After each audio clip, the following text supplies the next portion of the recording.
چې رڼا دې نه شي تیاره ښه ده ډیوې مه بلوئ زما ټول عمر توره شپه د ډیوې مه بلوئ او هغه زاړه قبرونه اوس پکې څوک نه پېژني اواره شوی دیره د ډیوې مه بلوئ. کتابونه مطلب تاسو ورځ پراته دي که داسې خلکو ته چې دغه کتابونه وایي لکه چې یو خو تاسو بیمار یې یو هغه دغه هم ختم شوی مخکې چې به خلکو کومه مینه تاسو راکوله ډېر هغه خلک اوس مطلب یو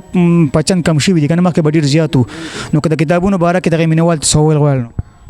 نو کتابونه خو زما سره دا چې که دوی وي چې کتابونو بنجارې نو ما به لکه مختلف کتابونه هم ګرځول خپل کتابونه مې شته مختلف کتابونه په سوونو زرګونو لکه زیات پېښور کې پراته دي که نه چې زه ځو ځای ته راغونډ کړم او څوک پیدا شي او وایي نو زه به خپل علاج هم وکړم او چې د دنیا و سترګو خلکو ته په ډاګه نه شي د اکمل مینه پښتانه د ډیوې مه بلوئ. درته یاد دی وي جرنده بنده نه کړي جرنده ګړي حرامې وړي جوار ده څنګه چې دوی ووایي چې په مشاعرو کې هغه خلک کینی کوم چې په دې شعرونو باندې پوهېږي او پوهیږي نو دغه شاعري هم دوی کولی شي بل طرف ته چې دوی نو دی یو مزاحیه شاعر دی. اباسین یوسفزی وایي چې لکه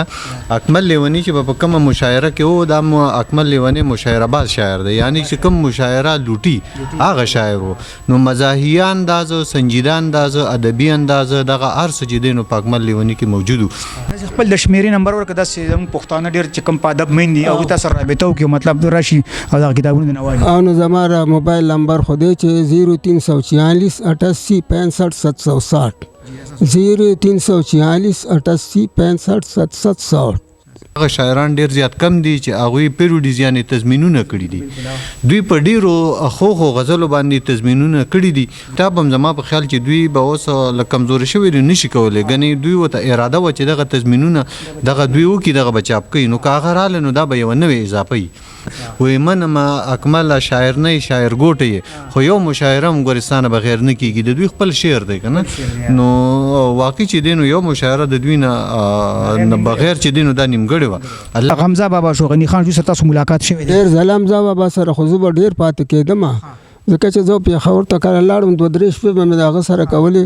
کراچۍ ته هم ورسره تللی وم داسې نور چې چېرته به تلګ وو که نه هغه به ته نو لکه کلي پېښور نه بار مشاعرو ته تللی وم که نه هم او غني خان سره مې ملاقاتونه شوي وو لکه که نه پېښور کې حیات آباد کې د ډېر وخت نه مخکې شیرپا هسپتال کې یو مشاعره وه ډاکټرانو ملګرو کول هغې صدر غني خان و هغې له هم زه تللی وم که نه پام کوه خیریه ونه کړې د دعا نه وروستو خدایا څوک بې حیا مه کوې د حیا نه وروستو. السلام علیکم ورحمت الله وبرکاته. قدرمندو عدي خان هم تاسو ګورئ سباون ټي وي او دا وخت موجود یم تاسو لیکاټلنګ او بیا ښه موضوع کې لیکي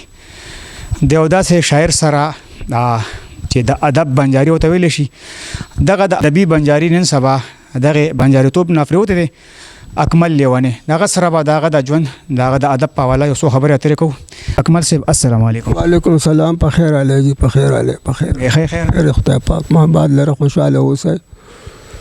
حضرت اکمل صاحب د شاعري آغاز مو څنګه کړی نو زه خو تقریبا چې د ډېر کم عمر ما چې شاعري کړې ده شاعر شوی یم ځکه چې خط بد مې لیکلی نه شي په خپله باندې کاپي او قلم به مې په خلکو پسې ګرځو چې دا ماله ولیکه چې څه مې بیا د ډېر وخت نه زه مجبور کړم ملګرو او مشرانو چې هره ته اسکول ته لاړ شم په دې حال کې به زه څه اسکول وم د 18 کالو په عمر کې خو بهرحال بیا هم لاړم او 2 کاله مې په اسکول کې تېر کړ دونه وشو چې پښتو لیکل لوستل مې زده کړه خپل شعرونه لیکلی شم لوستلی شم. درته ووایې مطلب داسې کم یو ادبي او شاعر او ډېر زیات مشهور چې مطلب تاسو دغه نه متاثره شوئ او دغه شاعري سره مو مطلب شوق پیدا شو. نو زه خو ډېر دغونه هم په دغه دوار کې زموږ خپل کاټلنګ کې ادبي جرګه وه هغې کې شاعرانو هغې مشاعرو له به هم تلم ګلدازق چشتي مرحوم خدای دې وبخښي داسې نور ملګري وو عبدالستار بمبار محمد نظیر صاحب که نه داسې ډول ملګري دا نواب خان صاحب و نو موږ به دغه مشاعرو له تلو له دې نه بیا ورو زه لویو مشاعرو ته لرې پورې لاړم که نه د لویو شاعرانو سره مې تعلق پیدا شو ځکه چې علي حیدر جوشي صاحب زموږ عوامي شاعر و مشهور او 2-3 پیرې هغه موږ خپلې علاقې ته ما راوستي وو که نه داسې غم خادوله او داسې نور ملګرو شاعرانو سره د هغې نه علاوه زه بیا پېښور کې چې تلم راتلم حمزه شینواري سره مې تعلق پیدا شو د هغه سره به ډېر زیات رفیق شینواري نه حمزه شینواري د هغه تره و یو ټبر و هغوی رفیق شینواري هم د هغوی عزیز و او د هغه سره کراچۍ ته هم تللی وم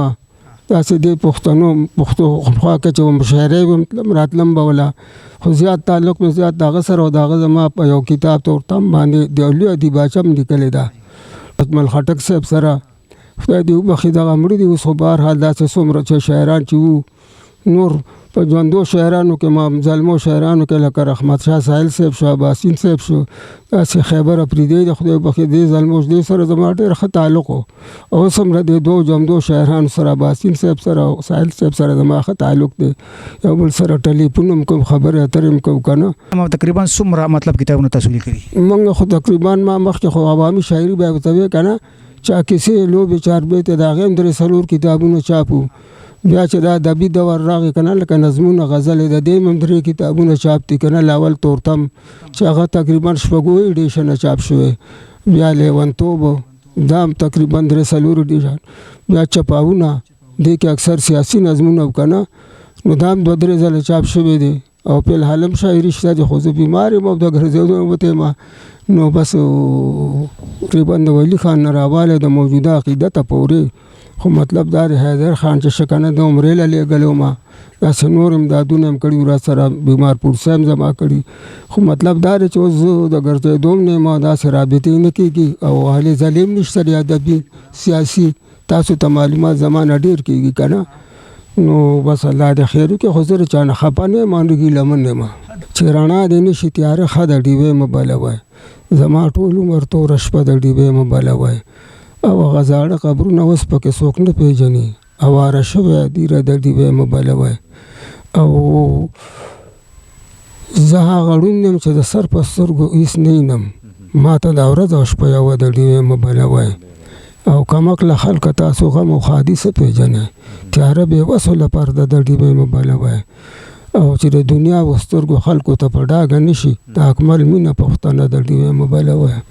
بسینو سبزی وی چې ما داسې کتلی دي چې په هغه یونیورسټو کې پېښور یونیورسټي کې داسې په نورو ځایونو کې چې دوی به کوم شعر ووي داسې مزاحیه شعر به و چې سنجیده خلک به هغوی به په ځان باندې کورسۍ واړولې خو داسې شاعران چې کوم ادبي شاعران دي لکه اکمل لیونی شو دوی څنګه خپل کتابونه ووي چې دغه کتابونه څو ځله چاپ شوي دي که دغه تضمینونه د دوی چاپ شو نو زه وایم دغه به یوه نوې اضافه او په پښتو ادب کې تقریبا چې دی نو په لر او بر دواړو کې داسې نه دي شوي نو موږ ورته سترګې په لار یو دوی ته خو چې دی نو عباسین یوسفزي ویلي مو دغه ماته راکړه دغه به چې دی نو موږ کوو که نه خو د دغه کمزورتیا په وجه باندې یعنې چې د رسېدلې نه شي ګنې دا خو ادبي بنجارې او هر مشاعره د دوی نه نیمګړې به وه که نه وایي منم اکمله شاعر نه شاعر ګوټه یې خو یو مشاعره هم ګورستانه بغیر نه کېږي د دوی خپل شعر دی که نه ملګرو نو هغه ښه یو سړی راغلی و که نه نو هغه ډېر لوی کتابونه هغه تقریبا د 3 لاکو د 73,000 روپو کتابونه هغه اخیستي او وړي وو په نغد دغه راغلی او ګاډي راوستي او وړي وو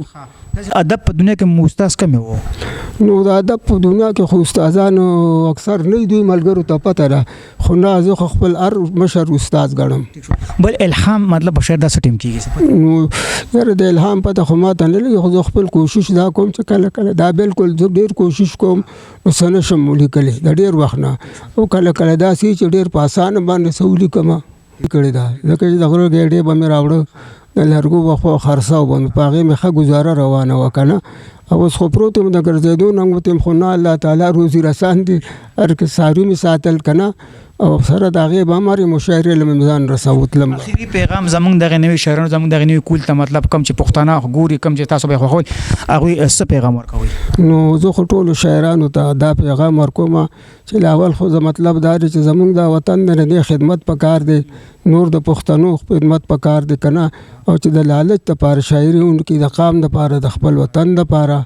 د خپل خاندان د ځان دپاره د ملګرو دپاره داسې شاعري وکړي چې هغه ژوندی پاتې شي ډېره مننه د ټیم نه راکولو امین خدای پاک مو آباد لره خدای پاک مو کامیاب ساته ګران شکرمنو دا اکمل لیونی صاحب ښه شاعر تاسو به اورېدلی موږ د مطلب د بچپن نه دغه به اورېدل د شعرونو مطلب تورتم کتاب چې د راغی په وخت کې مطلب موږ ډېر واړو په سکول یو او د شعرونو به هر حال خو څومره چې دا وخت موږ مینوال کتونکي ګوري نو بیا په دې کې څومره په ادب مین خلک دی نو د دې اکمل لیونی صاحب دغه نمبر دغه شمیره په سکرین چلیږي تاسو سره رابطه وکړئ د کتاب په حواله دا څه بالکل تاسو سره رابطه کولی شي تر دې پورې زه به درنه واخلم اوس اجازت حد او باد اوسئ د الله په امان